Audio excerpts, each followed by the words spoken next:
she is a mean, mean, mean girl. She is mean. Okay. So I don't buy it when she's like, I support every woman and I support, like, I don't buy it for a second, but it actually, come to think of it, maybe this is a friendship that is meant to be. Gwyneth's mean, Meghan's mean. Breaking right now, Gwyneth Paltrow has done another 180 on her so-called friendship with Meghan Markle, admitting it's not a real friendship, it's just a text friendship, in a new interview with People magazine. Now, of course, let me take you through the background to this via People. In the April issue of Vanity Fair, the Goop founder and CEO said that she didn't know the Duke and Duchess of Sussex very well, despite them all living in the same neighborhood in Montecito, California. I mean, I've met Meghan, who seems really lovely, but I don't know her at all, she said. Maybe I'll try to get through their security detail and bring them a pie. Now, of course, that was a total dig, right? That was a dig at Meghan and the fact that her security has effectively taken over Montecito. Then things got more crazy with a very obvious dig at Meghan Markle in a video making breakfast in her kitchen. But Paltrow didn't like the publicity that came with that.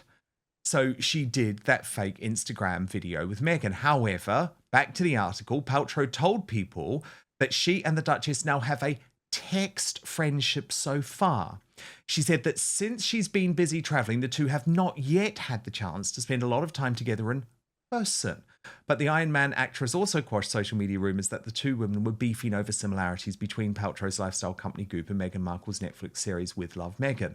When asked if she would consider appearing on the second season of Markle's show, Paltrow replied, "Sure, why not? You never know. I don't bake that well, but I can always try." Okay, let me tell you, I've interviewed so many A-list celebrities over the years.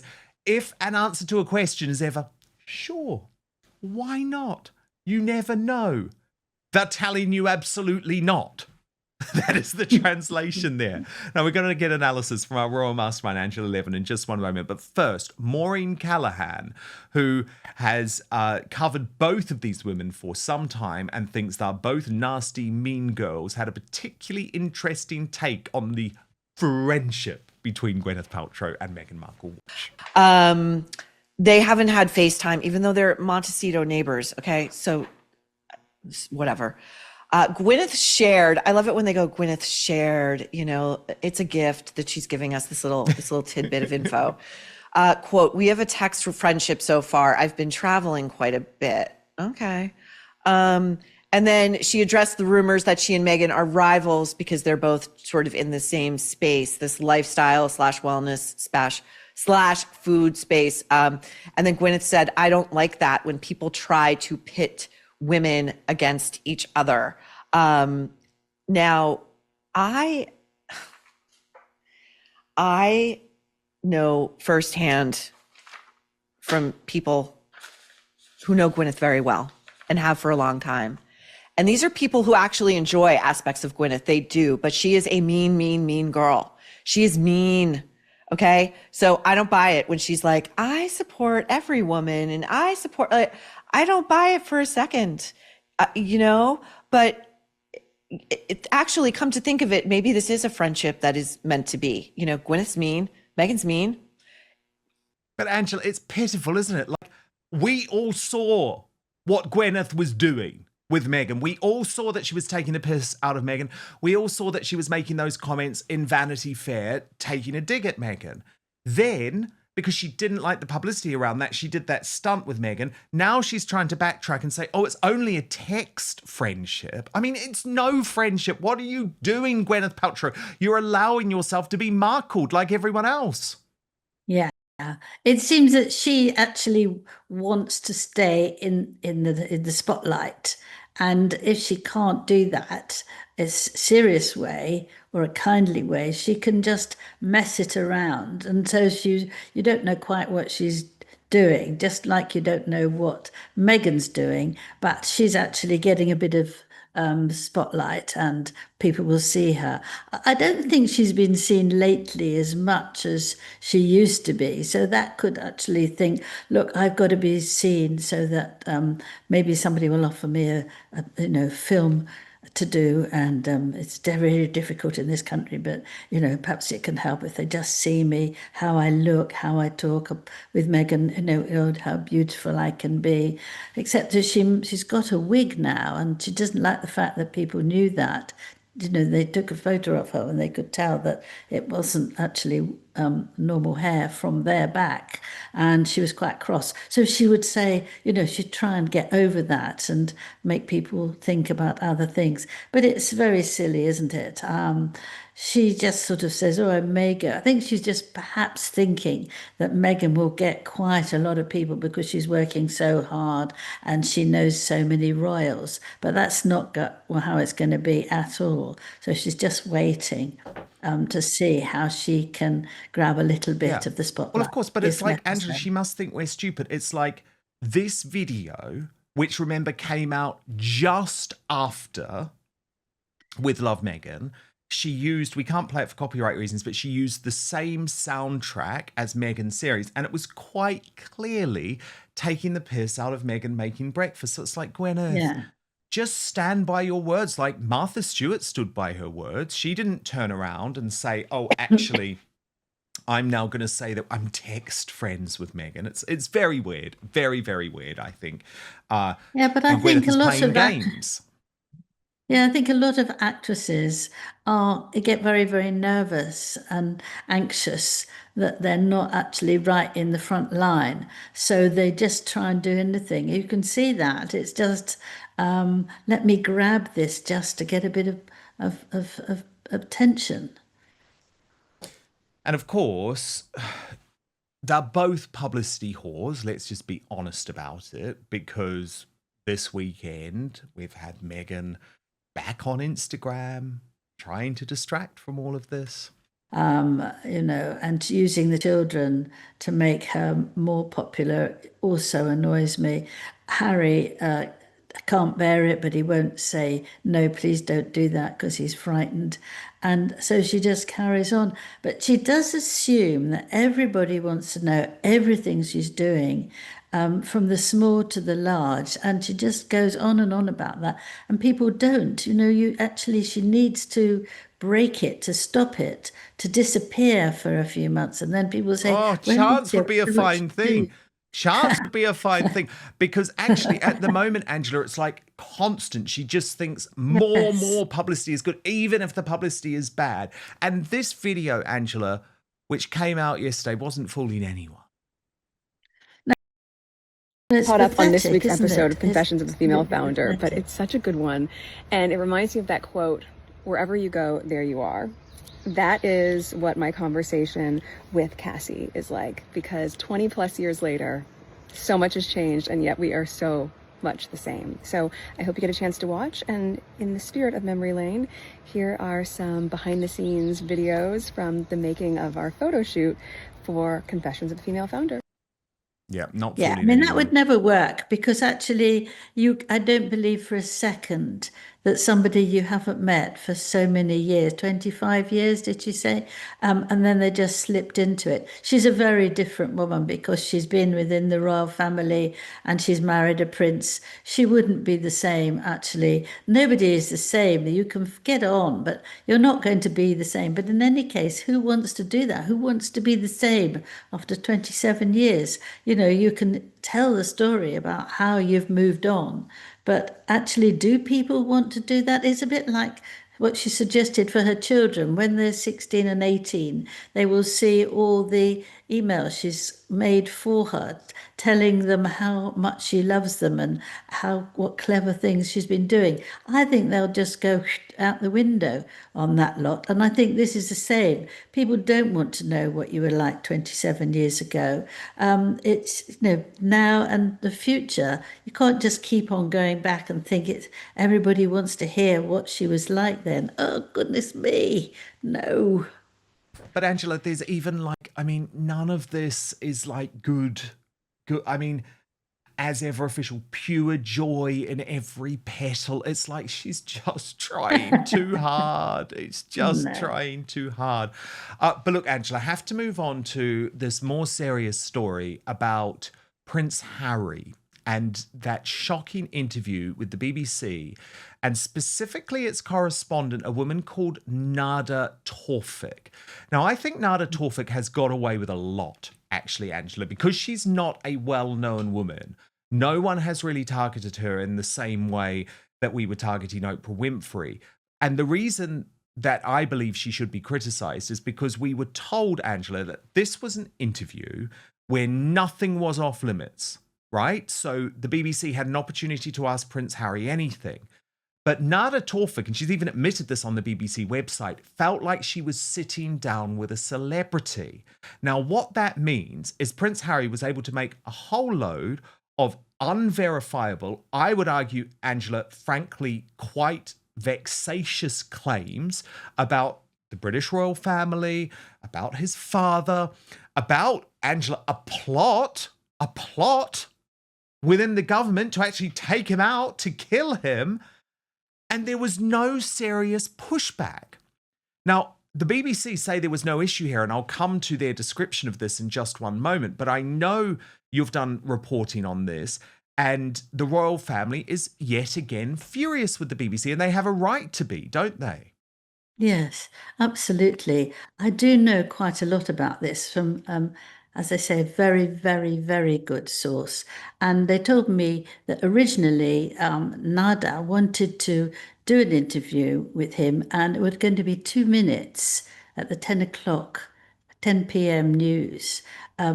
But Harry sat there and went on and on and on. She has had a lot of experience with talking to ordinary people and people who've gone fairly well with their lives, but she's not actually talked to somebody like Harry, and not many people have actually. But anyway, she was absolutely out of management.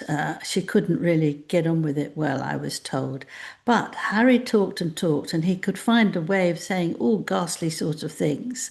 Now, the usual thing is that all the TV stations tell the royal family when they're going to talk about something that might be a bit difficult, and they're just so that they can prepare an answer to that. So if journalists suddenly ask them afterwards, what do you think of that? What do you think? There isn't one person who can just say. They need to discuss it and give a proper answer. But they decided that it was so hot that they would let it out at 6 p.m. and blow it, not bother about the royal family. So they're furious because it was very ill-mannered and it put them in a very difficult spot. And it was also very annoying that Nada didn't think of a way of saying, well, I'm not quite sure that's right. Didn't that happen? Can you explain this, please? So it was just a rush of rudeness. And 1 minute he's saying he wants to forgive his father, and the next minute he's saying, but he doesn't do things properly, he's no good. It was a lot of sort of bad hitting good. And you can't expect anybody to accept what he was saying. It was so disgusting. Yeah, Angela, you're making a very good point, and I think actually, just for people who may have missed it, let's just look at two of those key moments within the interview. But first, the reason you're watching this show is that it's becoming increasingly difficult to trust mainstream media or the so-called fact-checkers who claim to determine which facts are true. And for good reason, given the ongoing debates over free speech, the controversy surrounding Brexit, and how Trump and other anti-establishment politicians are portrayed. But I have the solution for you. It is called Ground News, and it's the best way to stay informed and cut through media bias and manipulative narratives so you can get the facts for yourself. This has been a game changer for a news junkie like me. You can see it for yourself at ground.news/outspoken. But I want to show you this incredible website and app in action. So let's look at the decision recently by the UK Supreme Court that ruled that women can only be biological adult human females, reversing years of trans extremism. You can see clearly in one place that over 350 sources around the world are covering this story. Ground News instantly shows how the story is being covered by the media, broken down by whether it leans left or right, illustrated by its bias distribution chart. If you scroll down, you can see every headline about the story along with the political bias and ownership of the publication. So we can see clearly for ourselves that on the right, the Daily Wire covered the case very accurately with the headline, UK Supreme Court rules trans-identifying men are not women. Spiked Online was even more forthright, declaring women exist, get over it. And the Telegraph looked in depth at the disgraced famous faces who declared trans women are women. By stark contrast, the left-wing National said the result was only a victory for gender-critical feminists, and the Canary ran with the clearly ludicrous headline, victory for the far right, as Supreme Court rolls back trans women's rights by 2 decades. Far right? Try calling J.K. Rowling that to her face. My favourite feature is their blind spot feed, which services upwards of 20 stories daily that receive the majority of coverage from one side of the political spectrum. If you love the news like I do, the blind spot feed is the best way to get a balanced perspective on what's happening. So go to ground.news/outspoken or scan the QR code to subscribe today. Get 40% off the same Vantage plan I use for unlimited access. That's ground.news/outspoken. But now, back to the show. This all was initiated under a previous government. And there is now a new government. I have had it described to me, once people knew about the facts, that this is an good old-fashioned establishment stitch-up, and that's what it feels like. Of course, some members of my family will never forgive me for writing a book. Of course, they will never forgive me for lots of things. But, you know, there is...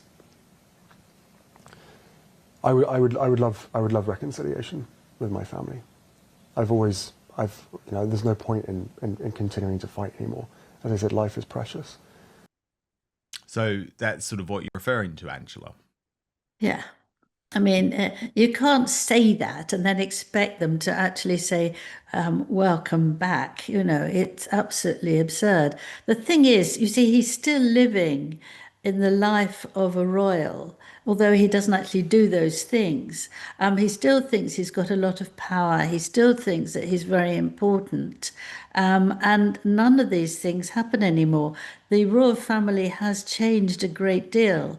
What they said about William, that, you know, they are making a very more modern way of being a royal family. And if that's all that's happening, he's left out way back.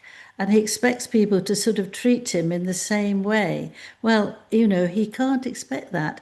And he can't actually attack them so virulently and so unkindly that it's very hurtful.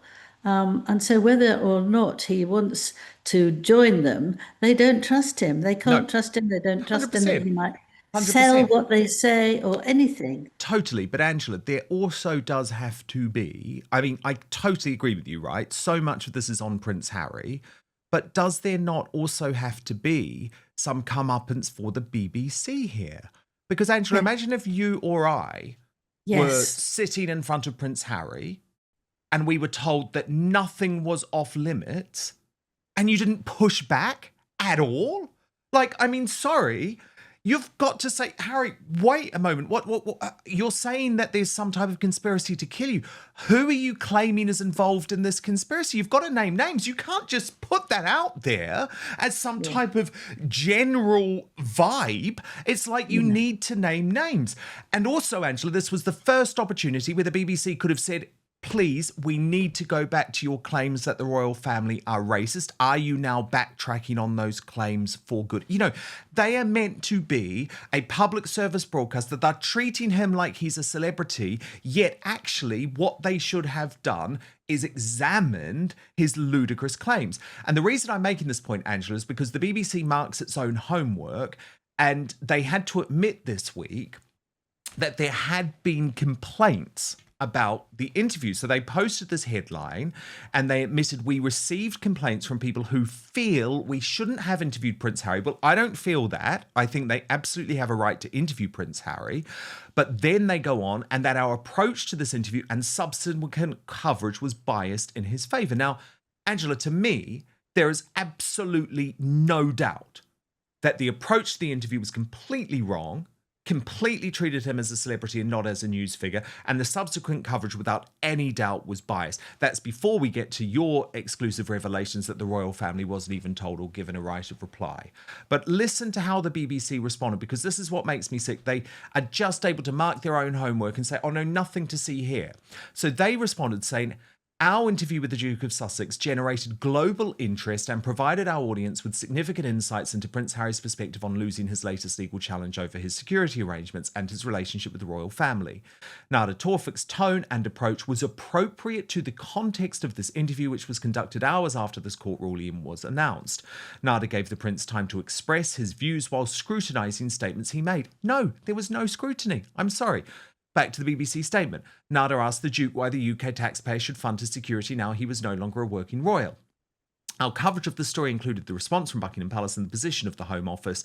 Our royal correspondents offered comprehensive analysis of the implications of this interview, examining claims made by the Duke and reflecting that there are those who disputed some points made by the Prince. We also broadcast the remarks of Sir Geoffrey Voss, who was responsible for delivering the Court of Appeal verdict of the 3 judges.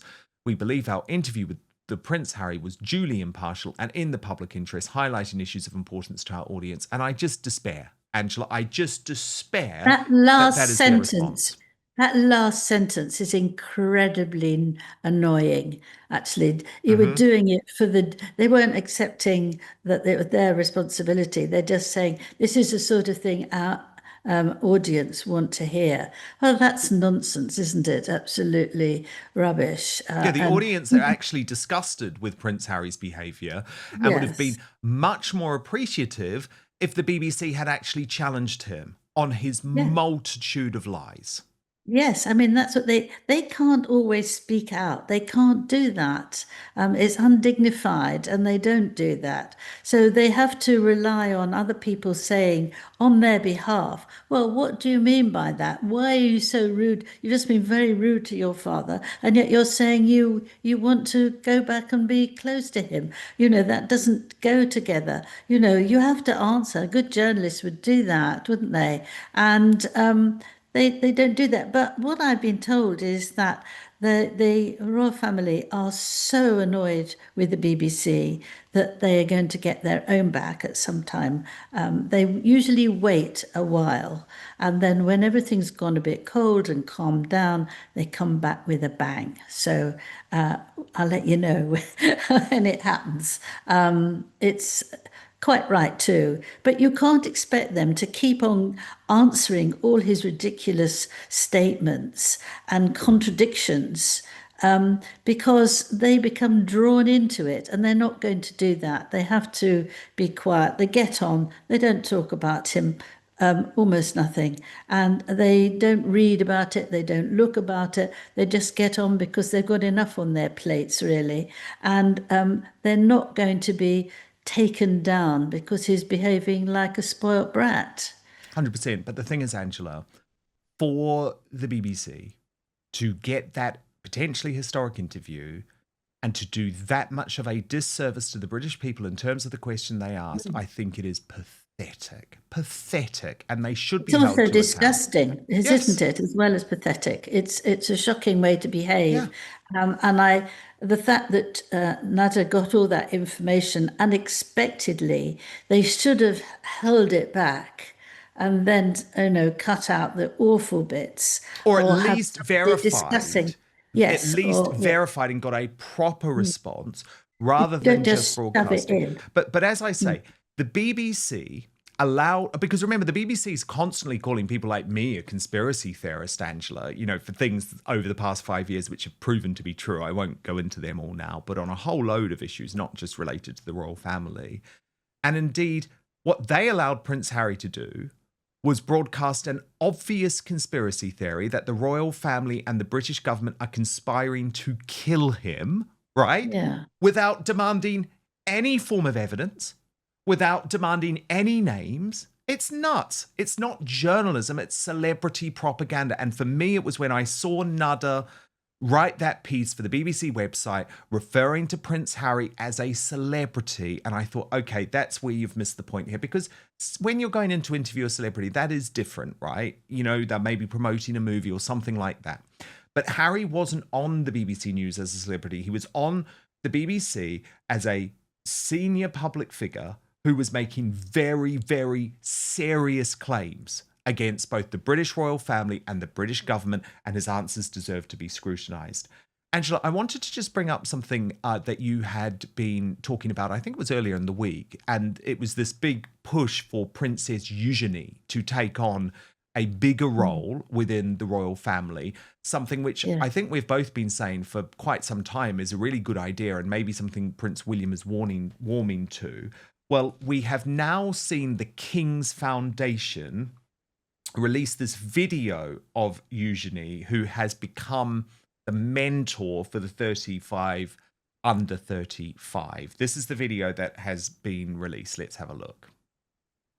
It is such an honour to be here today at the Garrison Chapel celebrating the King's Foundation and its 35 years.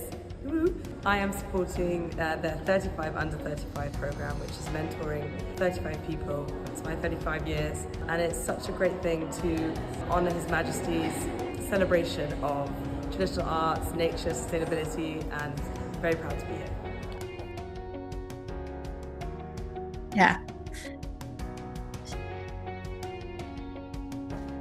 So, Angela, this is interesting. Yeah, she's very easy to talk to. She doesn't like sort of rows and all that sort of thing. And she's very good at working. She works hard and she comes up with good ideas. And she's very interested in the arts all the way through. What's interesting is that she was keeping in touch with Prince Harry and would have dinner with them and lunch with you at Lele. But I think she's now drawn back because I think that she's found that the rudeness has got far too much and she doesn't want to be part of that.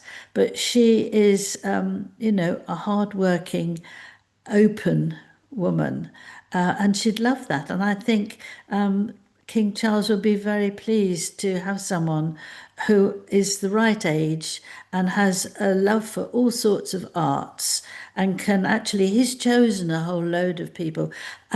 Many people applied for this and far more than they expected. And then she will sort of get it down to a few and then tell His Majesty what she thinks and why. And that will save a lot of things because he's also now very keen, as indeed Prince William is, to keep things modern and not to be so fuddy-duddy in the background. It doesn't matter if he is, because parts of him really loves that, but actually to get young people who would like the monarchy and would like to, paint or sew or, anything, that actually it's very important to hear how they think. And I think that's very, very good. And yes, you've got people of all sorts of nationality there, and that's a very good idea. And I think it will help friendship and build up the royal family. It's very nice, I think. I actually totally. And Beatrice will join. Actually, she was in New Zealand. No, she was in America, winning some sort of award and dealing with that.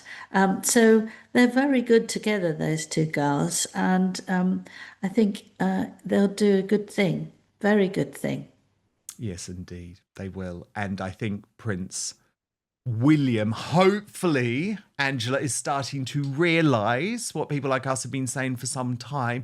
You need support. The late Queen Elizabeth II always relied on support from her cousins, not just her her immediate family. And I think that's a really lovely thing. Yeah. The last 2 years when there've been a garden party, he's invited Eugenie and her sister. Yes.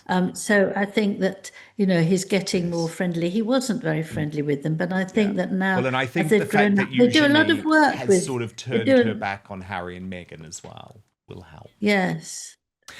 They've done a lot of work for charities now, very quietly. And I think when they, seeing that, they know how to deal with these things. Angela, it's a very special day for us here at Outspoken, though, too, because It's our lovely producer Jesse's birthday. Did you know that? No, I didn't. Okay, so can you wish Happy Jesse a birthday, big happy Jesse. birthday? And he is no longer, this is going to disturb you, Angela. He is no longer a teenager. 20. Yes. He's a Well young done. gun.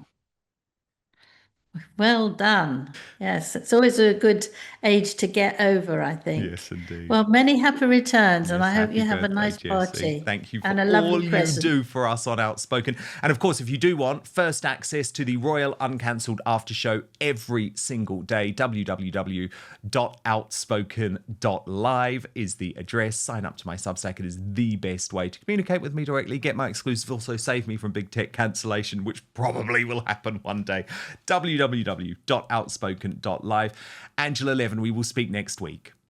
Thank you so much for watching Dan Wootton Outspoken. Please click on my face just to the bottom left to subscribe to this brand new independent news source and turn on the notification bell so you'll be alerted to our brand new live shows, uncancelled interviews, and special royal episodes. Outspoken is also now available as a podcast, so you can listen to the show every weekday on the go, wherever you are.